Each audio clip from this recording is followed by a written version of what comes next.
అందరికీ నమస్తే అండి. Welcome back to our channel. అందరూ బాగున్నారనుకుంటున్నాను. ముందుగా మీ అందరికీ దసరా దేవి నవరాత్రి శుభాకాంక్షలు. ఆ అమ్మవారి ఆశీస్సులు మనందరి మీద ఎప్పుడూ ఉండాలని మనస్ఫూర్తిగా కోరుకుంటున్నాను. మరి ఈ 10 రోజులు పూజకి అందరూ కూడా సిద్ధం చేసుకుంటున్నారని అనుకుంటున్నాను. తల్లిని కొలిచే పండగగా మనము 10 రోజుల పాటు విశేషంగా అమ్మవారిని ఆరాధించే రోజులు. అటువంటి ముఖ్యమైన రోజుల్లో దేవి నవరాత్రి పూజని కలశము, అఖండ దీపము లేకుండా సులువుగా పూజని ఏ విధంగా చేసుకోవాలి, 10 రోజులు కూడా మనం పాటించవలసిన నియమాలు ఏంటి, అమ్మవారిని ఈ రూపాల్లో 10 రోజులు కూడా పూజిస్తున్నప్పుడు ఎటువంటి చిన్న చిన్న నియమాలు పాటిస్తూ అతి సులువుగా ఈ పూజను చేసుకోవచ్చు అనేది ఈ వీడియోలో పూర్తి వివరాలతో షేర్ చేస్తున్నానండి. వీడియో కొంచెం లెంత్ అయినా పూర్తిగా మీకు ఉపయోగపడాలి, అలాగే అన్ని వివరాలు మీకు అర్థం అవ్వాలని ఈ వీడియోలో పూర్తి విధానాన్ని తెలియజేస్తున్నాను. అలాగే అమ్మవారికి కలశము, అఖండ దీపము లేకుండా సులువుగా చేసుకునే పద్ధతిలో చూపిస్తున్నాం కనుక మీ అందరికీ కూడా ఈ వీడియో ఉపయోగపడుతుందని అనుకుంటున్నాను. అయితే ఇక్కడ వేసిన అమ్మవారికి నిమ్మకాయల మాలను ఏ విధంగా గుచ్చుకోవాలి, ఏ ఏ అలంకారాల్లో మాత్రమే ఆ నిమ్మకాయల మాలను అమ్మకు సమర్పించాలి, పూజలో వాడిన నిమ్మకాయలు ఏం చేయాలి, ఇవన్నీ కూడా నేను ఒక వీడియో అయితే షేర్ చేస్తున్నానండి. ఒకసారి చెక్ చేయండి, మీ అందరికీ కూడా పూర్తిగా అది యూజ్ అవుతుంది. జై దుర్గా భవాని, శ్రీమాత్రే నమః అనుకుంటూ 10 రోజుల పాటు కూడా అమ్మ నామస్మరణతో మనం ఆ దుర్గమ్మ తల్లిని పూజిస్తూ ఉంటాము. అయితే ఈ నవరాత్రి పూజ చేసేటప్పుడు చిన్న చిన్న నియమాలను పాటిస్తూ అతి సులువుగా మనందరం కూడా అమ్మవారిని ఆరాధించవచ్చు. ఆ తల్లిని సేవిస్తే ఎటువంటి కష్టాల నుంచి, సమస్యల నుంచి కూడా అతి సులువుగా బయటపడగలుగుతాం. అంతేకాకుండా రాక్షసుణ్ణి చంపి విజయదశమి రోజు విజయాన్ని పొందిన అమ్మవారు మనకి కూడా ఎన్నో విజయాలను అందజేస్తూ తన దగ్గరుండి మనని ముందుకు నడిపిస్తుంది. అటువంటి అమ్మ పూజను అందరూ చేసుకోవాలని మనస్ఫూర్తిగా కోరుకుంటున్నాను. మరి అమ్మవారికి ఈ పూజను చేసే రోజు మనం ముందుగానే కొన్ని ఏర్పాట్లను చేసుకోవాల్సి ఉంటుంది. ఈ దసరా కోసం చేసుకోవాల్సిన ఏర్పాట్లు ఏమిటి, ఇంటిని, పూజా గదిని ఎప్పుడు శుభ్రం చేసుకోవాలి, అంతేకాకుండా మనం దేవి నవరాత్రి కోసం ముందుగా చేసుకోవాల్సిన కొన్ని ఏర్పాట్లు ఏంటి, ఇవన్నీ కూడా నేను ఒక వీడియో అయితే షేర్ చేస్తున్నానండి. దసరా నవరాత్రికి సంబంధించి పూర్తి వివరాలతో వీడియోస్ని షేర్ చేస్తూ వస్తున్నాను. ఎవరైనా పూజ చేసుకునేటప్పుడు మీరు ఆ వివరాలన్నీ తెలుసుకొని చేస్తే మీకు మంచి ఫలితం అనేది ఉంటుంది. అయితే అమ్మవారికి పీఠాన్ని ఏర్పరిచే చోట గోమూత్రం ఉంటే గనక గోమూత్రంతో ఆ ప్రదేశాన్ని కూడా శుభ్రపరిచి అక్కడ జేగూరు కానీ పసుపు కానీ రాసి అమ్మవారికి ఈ విధంగా ముగ్గును వేసిన తర్వాత పీఠాన్ని పెట్టాలి. ఎందుకనంటే అక్కడ అమ్మవారికి పీఠాన్ని ఏర్పరుస్తున్నాము అనంటే అమ్మవారిని మన ఇంటికి పిలిచి ఆవాహనం చేసి ఆ తల్లిని పూజిస్తున్నాము అనంటే ఆ తల్లి మన ఇంట్లో ఉన్నట్టే. కాబట్టి అమ్మవారికి ఆసనాన్ని ఏర్పరుస్తున్నాం కాబట్టి పీఠం వేసే చోట కూడా తప్పనిసరిగా ఈ విధంగా ముగ్గును పెట్టాలి. అలాగే అమ్మవారికి ఎక్కడైతే ఆసనాన్ని ఏర్పరుస్తున్నామో ఆ పీటని కూడా చక్కగా పసుపు బొట్లతో, ముగ్గులతో అలంకరించి అమ్మవారికి ఆసనాన్ని ఏర్పాటు చేయవలసి ఉంటుంది. అయితే ప్రతిరోజు కూడా ఇంటి ముందు ముగ్గు అనేది తప్పనిసరిగా ఉండాలి. ఇల్లు ప్రతిరోజు కూడా మాప్ పెట్టుకోవటం, మాప్ పెట్టుకున్నప్పుడు కొంచెం ఉప్పు, కల్లుప్పు కానీ లేదా పసుపు కానీ వేసి ఇల్లు శుభ్రపరచుకుంటూ ఉండాలి. ఎప్పుడూ కూడా ఈ నవరాత్రి రోజుల్లో ఇల్లు ఊడవకుండా ఉండటం కానీ, మాప్ పెట్టుకోకుండా ఉండటం కానీ అస్సలు చేయకూడదు. ఇల్లు, వాకిళ్ళు, పరిసరాలు పరిశుభ్రతగా ఉంటూ మనం కూడా శుచైన బట్టలు కట్టుకొని అమ్మవారికి నిష్టగా గనక పూజ చేస్తే ఎటువంటి కోరికలైనా తీరిపోతాయి. అమ్మవారికి ఆసనాన్ని ఈ విధంగా ముగ్గులతో ఏర్పాటు చేసుకోవాలి. ఆ ముగ్గు వేసిన చోట ఈ పీఠాన్ని వేసి పైన మీరు కావాలంటే ఈ విధంగా క్లాత్ను కూడా వేసుకోవచ్చు. వేసుకొని మరొక పీటనైతే నేను పెట్టుకున్నానండి. ఆ పీట మీద అమ్మవారిని ఫోటోని కానీ, విగ్రహాన్ని కానీ మీరు ఎలా అయితే ఈ 10 రోజులు అమ్మవారిని ఆరాధించాలనుకుంటున్నారో ఆ చిత్రపటం కావచ్చు, విగ్రహం కావచ్చు, ఇక కదిలించకూడదు కాబట్టి మీరు 10 రోజులు చేసినా, 3 రోజులు చేసినా, ఒక్కరోజు చేసినా అమ్మవారిని కదిలించం కనుక ఆ ఏ విగ్రహం కానీ, పటం కానీ కదిలించకుండా ఉంచాలి అని అనుకుంటున్నారో పూజ అయ్యే వరకు, ఉద్వాసం చెప్పే వరకు ఆ పటాన్ని ఒక తమలపాకు వేసి, అరిటాకు కానీ తమలపాకు కానీ వేసి, బియ్యాన్ని పరిచి కొంచెం పసుపు కుంకం వేసి అమ్మవారి ఈ కనకదుర్గ అమ్మవారి పటాన్ని పెట్టుకోండి. అయితే ఇటువంటి పులి మీద ఉన్న పటం పెట్టుకోవచ్చా ఇంట్లో అని సందేహం చాలామందికి ఉంటుందండి. ఆ తల్లి జగన్మాత తమ బిడ్డలుగా మనందరినీ కూడా చూస్తుంది కాబట్టి అమ్మవారి చిత్రపటాన్ని నిరభ్యంతరంగా పెట్టుకోవచ్చు. ఇక ఆ తర్వాత అమ్మవారికి చక్కటి గాజుల మాలని సమర్పించండి. ఈ 10 రోజులు కూడా అమ్మవారికి పసుపు కొమ్ముల మాలను, చిట్టి గాజుల మాలను లేదా ఈ విధంగా పెద్ద గాజులతోనూ మాలను చేసి చక్కగా అమ్మవారికి సమర్పిస్తే చాలా ఇష్టపడతారట అమ్మవారు. ముత్తైదు రూపంలో మనందరం కూడా పూజలు చేస్తూ ఆ తల్లికి పూజలు చేస్తున్నాం కాబట్టి మన పూజలు అందుకుంటారు కాబట్టి అమ్మవారు ఈ విధంగా గాజులతో అలంకరిస్తే చాలా మంచిది. ఇక ఆ తర్వాత శుభకరంగా చెప్పబడే ముందుగా పసుపు కుంకాల్ని అమ్మవారికి ఈ విధంగా సమర్పించండి. గోరంత పసుపు కుంకుమ ఇస్తే అమ్మవారు కొండంత సౌభాగ్యాన్ని మనకి ప్రసాదిస్తుందట. మరి అమ్మవారికి పసుపు కుంకాన్ని సమర్పించిన తర్వాత ఆ తల్లికి ఎంతో ఇష్టమైంది వేపాకులు. ఈ దసరా నవరాత్రుల్లో మీరు ద్వారబంధానికి కానీ, అంటే సింహద్వారం వైపు కానీ, దేవుని పూజా ప్రదేశం దగ్గర కూడా వేపాకులతో ఎక్కువగా అమ్మవారిని అలంకరించడానికి, పూజించడానికి ప్రయత్నించండి. అమ్మవారికి వేపాకులన్నా కూడా మహాప్రీతి కాబట్టి ఈ విధంగా 2 వైపులా కూడా నేను వేపాకులతో అమ్మవారిని అలంకరించుకున్నాను. అలాగే అమ్మవారికి పచ్చని పూలతో ఇక్కడ బంతి పూలు అలంకరణకి మాత్రమే వాడానండి. మనం ఎలా అయితే మాలలు కట్టి ద్వారబంధానికి మాలలుగా కట్టి ఎలా అయితే వాడతామో ఇక్కడ నేను విడిపూలని ఈ విధంగా అలంకరణకి మాత్రమే ఉపయోగించాను. వీటిని పూజకి, అంటే అష్టోత్తరం అవి చదువుతున్నప్పుడు అమ్మవారి దగ్గర పూజకి ఉపయోగించకూడదంటారు. కాబట్టి నేను అలంకరణకి మాత్రమే వాడాను. ఇక ఆ తర్వాత అమ్మవారిని ఏర్పాటు చేసుకోవడం కోసం ఈ విధంగా చిన్న చిన్న ఏర్పాట్లయితే చేసుకొని అమ్మవారికి మీ దగ్గరున్న విగ్రహాలను కానీ, చిత్రపటాన్ని కానీ అలంకరించుకొని పూజలో పెట్టుకోవచ్చు. అయితే మీరు ఈ విగ్రహాన్ని పెట్టేటప్పుడు ఏ విగ్రహం అయితే అభిషేకానికి వాటికి కదిలిస్తాము, లేదా అమ్మవారికి చిన్న చిన్న శారీ డ్రాప్ లాగా చేసి అలంకరణ చేసుకుంటాము అనుకున్నప్పుడు ఇలా అమ్మవారిని మామూలుగా పెట్టుకోండి. పైన ఎలాగో బియ్యాన్ని పోసి అమ్మవారి పటాన్ని ఉంచుకుంటారు కనుక ఇక ఆ పటాన్ని కదపకూడదు. అంటే అక్కడి నుంచి తీసి పటాన్ని కదిపి పక్కన అనేది పెట్టకూడదు అనమాట. ఉద్వాసం చెప్పే వరకు ఆ పటాన్ని అక్కడే ఉంచి పూలమాలలు మార్చుకోవటం, గాజుల మాలలు వేసుకోవటం, లేదా మరేదైనా అలంకరణ అక్కడ పెట్టి మాత్రమే చేయాలి. ఆ పటాన్ని కదిలించకూడదు. ఇక్కడ నేను మామూలుగా విగ్రహాన్ని అదే విధంగా పెట్టేసుకుంటున్నాను. ఎందుకంటే ఈ విగ్రహానికి మనం ఇలా పెట్టుకోవడం వల్ల అలంకరణ ఏదైనా మార్చుకుంటూ చేసుకోవచ్చు అనమాట. ఇక అమ్మవారికి ఎంతో ఇష్టమైన నిమ్మకాయల మాలను సమర్పించండి. అయితే ఈ దసరా నవరాత్రుల్లో అమ్మవారిని చండిగా మనం పూజిస్తున్నప్పుడు, అలాగే దుర్గాదేవిగా పూజిస్తున్నప్పుడు మనం నిమ్మకాయల మాలని సమర్పిస్తూ ఉంటాం. అలాగే మహిషాసుర మర్దినిగా మనం పూజిస్తున్నప్పుడు నిమ్మకాయల మాలను సమర్పించవచ్చు. లేదా ఏదైనా ఒక విగ్రహానికి ఇలా అలంకరణ చేసి పెట్టుకుంటాం, లేదా పటానికి వేసి ఉంచుకుంటాం అంటే గనక మీరు ఈ నిమ్మకాయల మాలను అదే విధంగా ఈ 9 రోజుల పాటు అవి డ్రై అయిపోయినా పర్లేదు, 9 రోజులు 10 రోజులు ఉద్వాసం చెప్పే వరకు, విజయదశమి వరకు కూడా ఆ నిమ్మకాయల మాలను అలానే ఉంచుకోవచ్చు. అయితే ఈ నిమ్మకాయలను తర్వాత ఏం చేయాలని ఒక వీడియో షేర్ చేసి అన్నా కదండి, ఆ వీడియోలో చెక్ చేయండి. పూర్తి వివరాలు మీకు దాంట్లో తెలుస్తాయి. ఇక ఒకవేళ మీ దగ్గర విగ్రహాలు లేవు, లేదా చిత్రపటం ఒక్కటే మాత్రమే ఉంది, మీరు ఎలా చేసుకోవాలనుకుంటే పసుపు ముద్ద రూపంలో అమ్మవారిని పూజించవచ్చు. ప్రతిరోజు కూడా ఈ నవరాత్రుల్లో ముఖ్యమైనది కుంకుమ పూజ కాబట్టి కుంకుమ పూజ చేసుకోవడం గురించైనా, ఒకవేళ మీ దగ్గర విగ్రహాలు లేకపోతే ఈ విధంగా పసుపు ముద్ద రూపంలో అమ్మవారిని ఏర్పాటు చేసుకోండి. ఇక అలాగే కామాక్షి దీపాన్ని ఉంటే కనుక మీ దగ్గర ఈ 10 రోజులు వెలిగించడానికి ప్రయత్నించండి. అది ఉదయమైనా సాయంత్రమైనా సరే కామాక్షి దీపాన్ని వెలిగించుకోండి. ఈ విధంగా అలంకరణ చేసి నేను కామాక్షి దీపాన్ని కూడా ఇక్కడ పెట్టుకుంటున్నాను.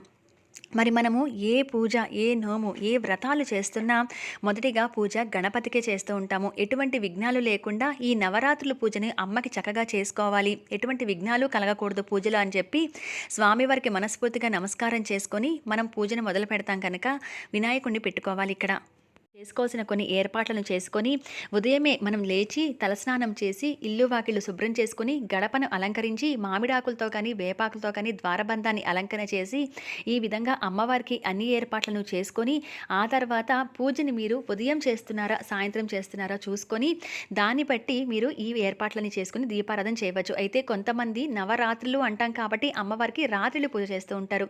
కొంతమంది ఉదయం పూజ చేసి సాయంత్రం మళ్ళీ అమ్మవారికి కుంకుమ పూజను ధూపాన్ని సమర్పించి కుంకుమ పూజ కూడా చేసుకునే వాళ్ళు ఉంటారు. ఇది మీరు ఫస్ట్ నుంచి మీరు ఎలా అయితే వీలు కలుగుతుందో అలా చేసుకోండి. కొంతమంది ఉద్యోగస్తులు వాళ్ళు వెళ్ళేవాళ్ళు, బయటకు వెళ్ళేవాళ్ళు ఉదయం హడావుల్లో కుదరకపోవచ్చు. అటువంటి వాళ్ళు సాయంత్రంగా 6 దాటిన తర్వాత ఈ పూజను మొదలుపెట్టి చేసుకోవచ్చు.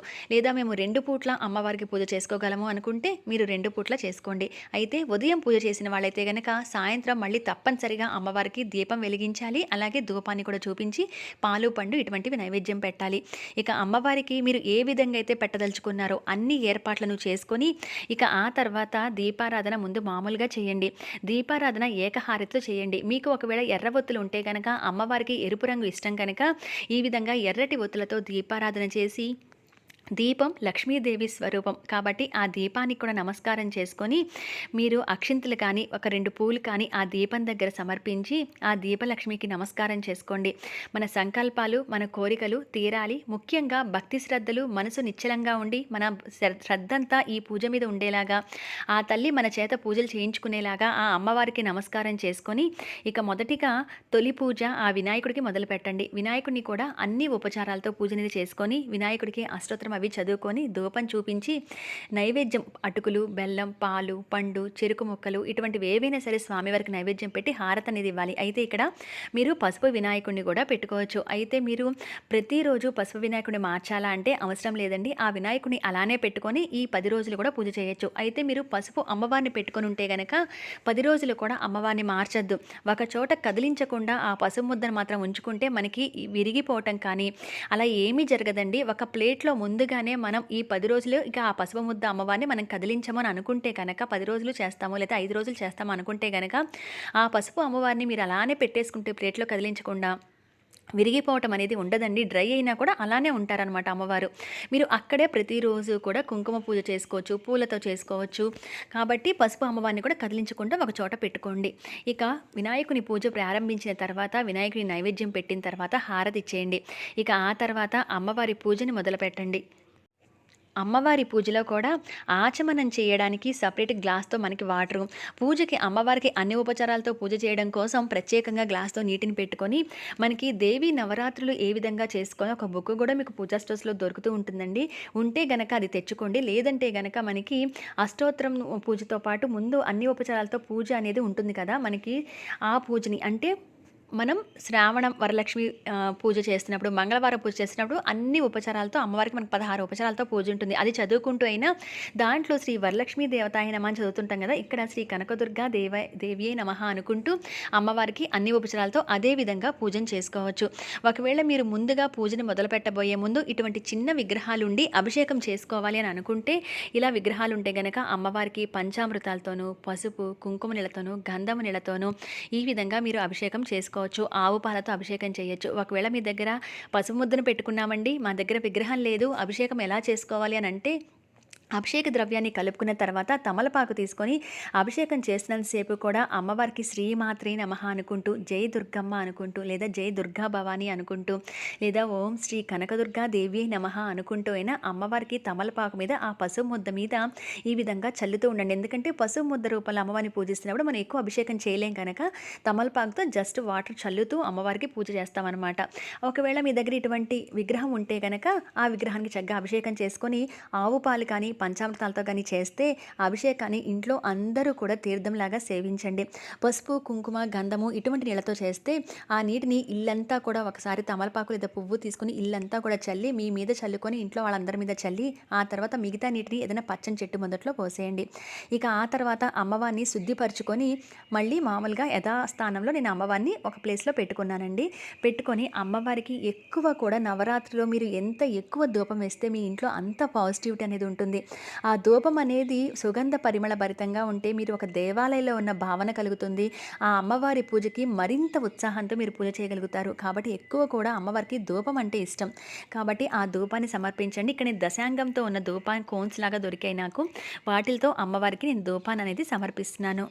ఈ విధంగా అమ్మవారికి ధూపాన్ని వేసి ఇక్కడ అమ్మవారి పూజని మొదలు పెట్టబోయే ముందు మీ సంకల్పం, మీ కోరిక, మీ కుటుంబ సభ్యుల క్షేమం ఏవైతే కోరుకుంటున్నారో అవన్నీ కూడా అమ్మవారి ముందు ఉంచి పూజను మొదలు పెట్టండి. ఇటువంటి తెల్లటి పేపర్ అయితే తీసుకోండి. తీసుకొని 4 వైపులా కూడా మనము గంధం బొట్లు లేదా పసుపు బొట్లు పెట్టుకొని ఈ విధంగా అమ్మవారికి రాసుకోండి. ముందుగా శ్రీమాత్రే నమః, ఓం అని కానీ, జై దుర్గా భవాని అని కానీ, అన్నిటికన్నా మంత్రం శ్రీమని కానీ, జై దుర్గమ్మ అని కానీ అమ్మవారిని తలుచుకుంటూ ఉండండి.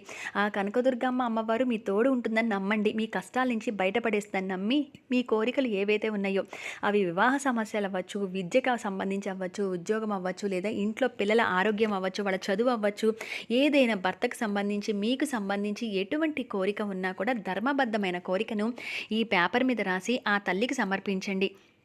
మీరు ఇక్కడ ముందుగా రాసేటప్పుడు కూడా శ్రీమాత్రే నమః అని కానీ, జై దుర్గమ్మ లేదా జై దుర్గా భవాని ఇలా రాసుకొని ఆ తర్వాత మీ కోరిక అనేది ఈ పేపర్ మీద ఉంచండి. ఆ తల్లికి ఇది నా సంకల్పం, నా కోరిక ఇది, ఎటువంటి తప్పులు చేసినా తెలిసి తెలియక ఎటువంటి దోషాలు ఈ పూజలో చేసినా నీ బిడ్డగా అనుకుని నన్ను క్షమించి నా కోరిక నెరవేర్చు తల్లి అని అమ్మవారికి నమస్కారం చేసుకుంటున్నాం అనమాట. ఇక్కడ ఈ విధంగా అమ్మవారికి శ్రీమాత్రే నమః, జై దుర్గా భవాని అని రాశాను. రాసిన తర్వాత ఇక్కడ మీ కోరికను రాసుకోండి. కోరికను రాసిన తర్వాత కింద మళ్ళీ కూడా అమ్మవారి నామాన్ని రాశాను. రాసిన తర్వాత ఈ పేపర్ని ఈ విధంగా ఫోల్డ్ చేసేసి మళ్ళీ 4 వైపులా కూడా కళగా కనబడేలాగా చక్కగా మీరు పసుపు బొట్లు లేదా గంధం బొట్లు రాయండి. ఈ విధంగా రాసిన తర్వాత అమ్మవారి బీజాక్షరాన్ని శ్రీమని రాసి పేపర్ మీద పెట్టండి. ఎప్పుడు కూడా ఇది ఎందుకు ఇలా రాస్తున్నాము అని అంటే, మన కోరిక ఒకటి అమ్మవారి ముందు ఉంచడం, ఇంకొకటి ఆ పేపర్ చూసినంతసేపు దాంట్లో ఏ కోరిక అయితే నెరవేరాలని కోరుకుంటున్నామో ఆ తల్లి ఆశీస్సుల వల్ల వాటి కోసం మన వంతు మనం కూడా కష్టపడుతూ ఉంటాము. మన వంతు మన ప్రయత్నాలు కూడా చేస్తూ ఉంటాం. అది అలా గుర్తుకు వస్తూ ఉంటుందన్నమాట. 10 రోజులు కూడా మన సంకల్పం ఏంటి, మనం ఏ దిశలో నడుస్తున్నాము, అలాగే అంటే ఎలాంటి ప్రయత్నాలు చేస్తున్నాం, ఆ కోరిక నెరవేర్చుకోవడం కోసం ఎంత కష్టపడుతున్నాము, ఇది కూడా మనకి ఒక విధంగా అమ్మవారు గుర్తు చేస్తూ ఉంటుంది. మన ప్రయత్నం ఫలిస్తూ అమ్మవారి ఆశీస్సులు కూడా తోడు ఉంటాయి. కాబట్టి ఈ విధంగా శ్రీమని రాసి ఈ పేపర్ని అమ్మవారి పూజలో పెట్టుకోండి. మీరు ఎన్ని రోజులైతే అమ్మవారి పూజను చేస్తున్నారో అన్ని రోజులు కూడా అమ్మవారి పాదాల దగ్గర కానీ ఒక పక్కగా కానీ పూజలో ఈ పేపర్ని ఈ విధంగా పెట్టుకొని ఇక్కడ నేనైతే అమ్మవారి పాదాలు ఉన్నాయండి, ఆ పాదాలు కూడా అమ్మవారి పూజలో పెట్టుకున్నాను. ఒకవేళ మీరు ఉంటే కనుక పెట్టుకోండి, ప్రతిరోజు కూడా పూజలో చాలా మంచిది. ఇక ఆ తర్వాత నేను ఇక్కడ అమ్మవారికి ఎర్రటి పూలతో, ఈ నవరాత్రులు కూడా అమ్మవారికి ఇష్టమైన ఎరుపు రంగు కాబట్టి మీరు చేయగలిగితే ఎర్రటి పూలతో ఎర్రటి అక్షింతలతో అమ్మవారికి పూజ అనేది చేసుకోండి. ఇక్కడ నేను ఎర్రటి మందార పూలను తెచ్చి అమ్మవారికి అన్ని ఉపచారాలతోనూ పూజ చేస్తూ అమ్మవారికి ఏ రోజు ఏ అలంకారం అనేది నేను ఒక వీడియోతో షేర్ చేస్తున్నానండి. ఆ రోజు ఆ అలంకారంలో అమ్మవారిని పూజిస్తున్నట్టుగా భావిస్తూ అమ్మవారి ఆ అష్టోత్తరం చదువుకోవచ్చు, లేదా ప్రతిరోజు కూడా మీరు కనకదుర్గమ్మ దేవి అష్టోత్తరం కూడా చదువుకోవచ్చు. మీకు ఎలా వీలుంటే అలా పూజ చేసుకోండి. అయితే ఇవన్నీ పెడితేనా పూజ అని అనుకోకుండా అమ్మవారిని మీరు ఎంత భక్తి శ్రద్ధలతో నమ్మి పూజ చేయగలరో ఆ ఎఫర్ట్ అంతా పెట్టండి. మీరు అమ్మవారికి ఎంత మనస్ఫూర్తిగా ఏమేమి సమర్పించగలరో మీ స్తోమత తగ్గట్టుగా అవి సమర్పించి పూజ చేసుకోండి, సరిపోతుంది. ఇక్కడ మరి పసుపు ముద్ద రూపంలో అమ్మవారిని పెట్టుకున్నాం కదండి, ఆ అమ్మవారికి కూడా చక్కగా పూలతోనూ అక్షింతలతోనూ కుంకుమతోనూ అమ్మవారికి పూజ అనేది చేసుకోండి. అయితే అన్ని ఉపచారాలతో పూజ చేస్తున్నప్పుడు అష్టోత్తరం వస్తుంది. ఇంతకు నేను చెప్పినట్టుగా ఏ రోజు ఏ అలంకారాల్లో విజయవాడలో కనకదుర్గ అమ్మవారిని పూజిస్తుంటారో అదే వరుసలో నేను వీడియోని షేర్ చేస్తున్నాను. ఆ అలంకారాల్లో 10 రోజులు మీరు పూజ చేసుకోవచ్చు, లేదా ప్రతిరోజు కూడా ఈ కనకదుర్గ అమ్మవారికి ఆ అమ్మవారి అష్టోత్తరం చదువుతూ కూడా పూజ చేసుకోవచ్చు. చేసుకొని ఇక్కడ పూలతోనూ అక్షింతలతోనూ ఆ తల్లికి పూజ అనేది చేసుకోండి. అయితే ఈ నవరాత్రులు పాటిస్తున్నప్పుడు ముఖ్యంగా మనం పాటించవలసిన నియమాలలో అబద్ధాలు ఆడకుండా ఉండాలి, అలాగే గోర్లు కత్తిరించకుండా ఉండాలి, జుట్టు కత్తిరించకుండా ఉండాలి. ముఖ్యంగా వచ్చేసి ఇంట్లో నాన్ వెజ్ వండటం కానీ తినటం కానీ చేయకూడదు. ముఖ్యంగా వచ్చేసి ఇంట్లో శుభ్రంగా ఉండాలి, ఇల్లు శుభ్రంగా ఉండాలి, పూజ చేసే మనము శుభ్రంగా ఉండాలి. ఇంట్లో వాళ్ళందరూ కూడా బయటకు వెళ్ళొచ్చిన బట్టలతో ఈ పూజా ప్రదేశం వైపు రావటం కానీ అవి చేయకూడదు. దానిని బట్టి మీరు ప్రత్యేకంగా పీఠం పెట్టి ఏర్పాటు పెట్టి చేసుకోగలరా, లేదా నిత్య పూజా మందిరాలను మేము చేసుకుంటాము అని అనుకుంటే ఇంట్లో మీకు ఎలా అయితే వెసులుబాటు ఉంటుందో మీ వీలు చూసుకొని మాత్రమే అమ్మవారి పీఠాన్ని ఏర్పాటు చేసుకొని పూజ అనేది చేసుకోండి. ఇక ఈ నవరాత్రుల్లో ముఖ్యమైనది కుంకుమ పూజ మాత్రం అస్సలు వదిలిపెట్టద్దు.